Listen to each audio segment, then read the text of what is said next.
बिस्मिल्लाहिर्रहमानिर्रहीम। अस्सलाम वालेकुम डियर स्टूडेंट्स। आज हम पढ़ेंगे ऑस्मोरेगुलेटरी फंक्शंस ऑफ किडनी। बेटा हमने किडनी के बारे में पढ़ लिया। किडनी एक फिल्टरिंग ऑर्गन है जो यूरिन को फिल्टर करती है, सॉरी ब्लड को फिल्टर करती है, यूरिन बनाती है। ठीक है बेटा।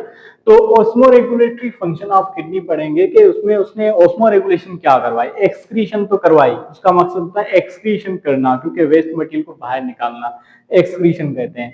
लेकिन अब जो है उसके ऑस्मोरेगुलेटरी फंक्शंस कौन से हैं? ऑस्मोरेगुलेटरी फंक्शन से बेटा कि ऑस्मोरेगुलेशन पहले कहते हैं किसे? Osmoregulation is the maintenance of solute and salts in the body. इंसान के अंदर जो सॉल्यूट और साल्ट्स मतलब सॉल्वेंट्स, सोल्यूट एंड साल्ट कह लो, ये सोल्यूट साल्ट दोनों सेम ही होंगे, सॉल्वेंट्स। ठीक है, इनकी जो कंसंट्रेशन को मेंटेन करने को कहते हैं जो है ऑस्मोरेगुलेशन। क्या कहते हैं? ऑस्मोरेगुलेशन। अब वो ऑस्मोरेगुलेशन जो है कौन करवाता है? वो किडनी करवाती है। कैसे? देखो, किडनी से रोज जो है ब्लड जो है 5 लीटर ब्लड जो है वो पास हो रहा है। ठीक है, वो ब्लड पास हो रहा है, उसमें बहुत सारी चीजें हैं। अब वो किडनी जो है डिसाइड कर रही होती है हमारी बॉडी में अगर कोई चीज बढ़ जाती है या कम हो जाती है। देखो, अगर हमारा जो है यूरिन कंसंट्रेटेड है, कंसंट्रेटेड मतलब बहुत ज्यादा सॉल्यूट वाला, ठीक है, मतलब ज्यादा उसके अंदर साल्ट्स वगैरह मौजूद है, तो उस कंडीशन को कहेंगे हाइपरटोनिक सॉल्यूशन या हाइपरटोनिक। ठीक है, अगर उसके अंदर यूरिन के अंदर कंसंट्रेटेड नहीं है, यूरिन कंसंट्रेटेड नहीं है,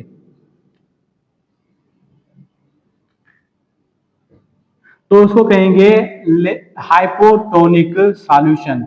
तो हाइपोटोनिक, कभी किडनी जो है यूरिन को हाइपोटोनिक बनाती है, कभी जो है हाइपरटोनिक बनाती है, और डिपेंड करता है हमारी बॉडी की कंडीशंस पे, बॉडी की ब्लड की कंडीशन में। देखो, हमारी बॉडी के अंदर जब पानी की रिक्वायरमेंट ज्यादा हो, पानी की रिक्वायरमेंट जब हमारी बॉडी के अंदर ज्यादा हो और हम ऐसे इलाके में हो जहाँ पे पानी की कमी हो और जल्दी से डिहाइड्रेशन होती जाती हो धूप की वजह से, तो हमें जो है हमारी बॉडी जो है हमारा नर्वस सिस्टम जो है ये सिग्नल्स देता है किडनी को कि फिल्ट्रेट में ज्यादा पानी को ना एब्सॉर्ब करो, फिल्ट्रेट के जरिए पानी को जो है यूरिन के जरिए बाहर ना निकालो, यूरिन में जो पानी जाए उसको वापस रीएब्सॉर्ब करो। हमने पढ़ा था ना कि जैसे ही यहाँ से पानी, ये ब्लड आता है ग्लोमेरुलस के अंदर, फिर यहाँ से चीजें निकल जाती है, इसको कहते हैं ग्लोमेरुलर फिल्ट्रेट।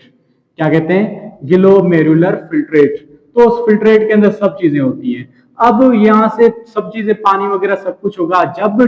जब ड्राई कंडीशन होगी, इन्वायरमेंट ड्राई होगा और हमारी बॉडी के अंदर जरूरत होगी पानी की, तो ये पानी को वापस एब्सॉर्ब करवा देगा और यूरिन क्या बन जाएगा, इसके अंदर पानी कम रह जाएगा, तो फाइनली यूरिन क्या हो जाएगा? कंसंट्रेटेड बनेगा और हाइपरटोनिक बन जाएगा। ठीक है बेटा। दूसरा, अगर कंडीशन ऐसी है कि हमारी बॉडी के अंदर पानी ज्यादा है, ठीक है, पानी ज्यादा है और पानी को है रखना नहीं है बॉडी के अंदर, ठीक है, सर्दियां हो गई हैं, ठीक है, सर्दियों में अगर हम पानी ज्यादा पी लिया विंटर के लिए, क्योंकि वो पसीना भी नहीं आता, उसके जरिए भी नहीं निकलता पानी, पानी जब भर जाएगा, देखो ब्लड के अंदर या बॉडी के अंदर पानी जब भर जाएगा, ठीक है, देखो ये एक सॉल्यूशन है, ये सॉल्यूशन है, समझो कि बॉडी है, उसके अंदर ये सेल्स हैं आपके। अगर यहाँ पे पानी ज्यादा होगा, पानी ज्यादा होगा तो सेल के अंदर जाएगा और सेल बर्स्ट हो सकता है।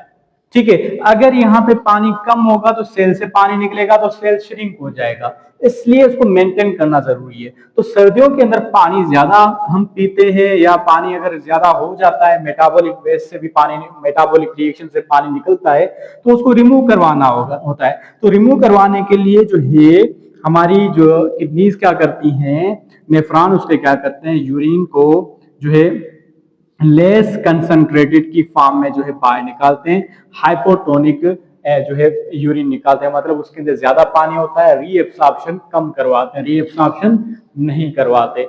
तो ये कंडीशन होती है ऑस्मोरेगुलेशन की। इसके अलावा साल्ट वगैरह ये भी चीजें मेंटेन करवाई जाती हैं किडनी के जरिए हमारी बॉडी के अंदर, जब भी जिस तरह की रिक्वायरमेंट होती है तो उस हिसाब से।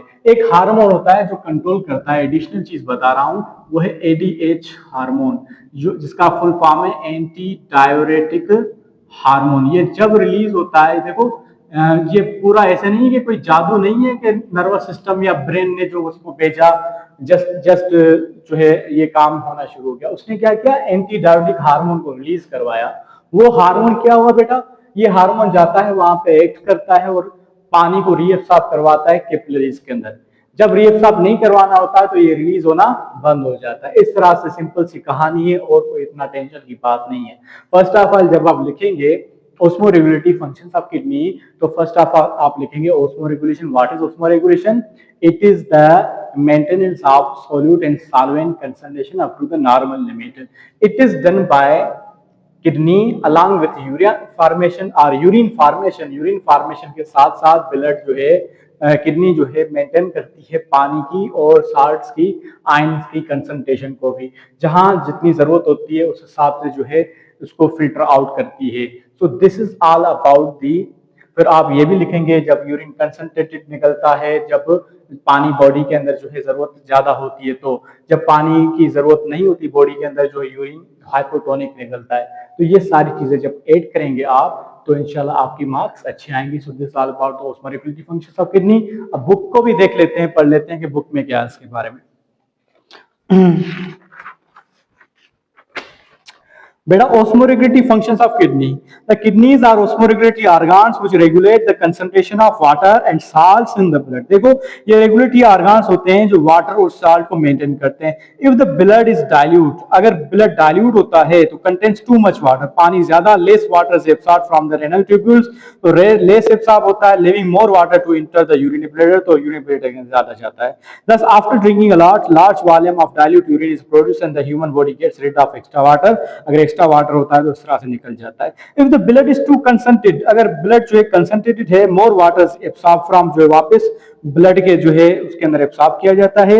Rise in the blood concentration thought to stimulate thirst centre, जब ब्लड कंसंट्रेशन जो है ज्यादा हो जाती है उसके अंदर तो थर्स्ट होता है। In the brain the drinking which follows this stimulus restore the blood, फिर हम पानी पीते हैं तो इस तरह से जो है वापस मेंटेन हो जाता है। Besides excretion the kidney helps to maintain pH को भी मेंटेन करती है, ब्लड प्रेशर को भी मेंटेन करती है, and composition of the blood plasma जिसके अंदर आयंस वगैरह आ जाते हैं। सो this all about today, thank you.